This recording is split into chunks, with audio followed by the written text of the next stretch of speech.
কি গো, হেলমেটটা পরে যাও। আরে কিছু হবে না।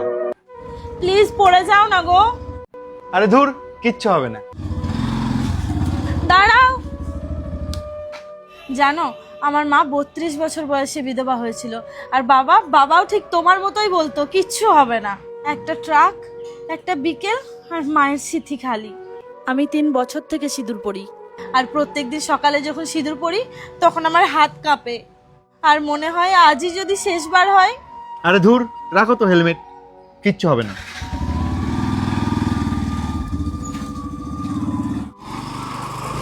কাল রাতে ওকে বললাম যে তুমি মরে গেলে আমি বাঁচবো কি করে। ও আমাকে বুকে টেনে বলল, ধুর পাগলি, আমি মরে গেলে তো তুই আরেকটা বিয়ে করবি। কথাটা শুনে আমি ওকে এক থাপ্পড় মেরেছিলাম, জীবনে এই প্রথমবার। বলেছি তোর লাশের ওপর দিয়ে স্মৃতিতে অন্য কাউকে হাত দিতে দেব, তুই ভাবলি কি করে?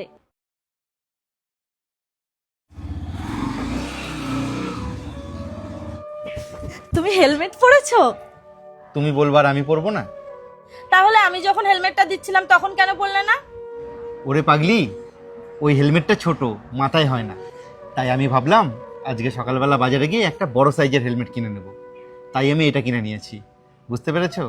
আর আমি এই কথাটা খুব ভালো করে জানি যে হেলমেট শুধু আমার একার প্রয়োজন না, যেই মোটরসাইকেল চালাবে না কেন প্রত্যেকটা মানুষেরই হেলমেট পরে মোটরসাইকেল চালানো প্রয়োজন।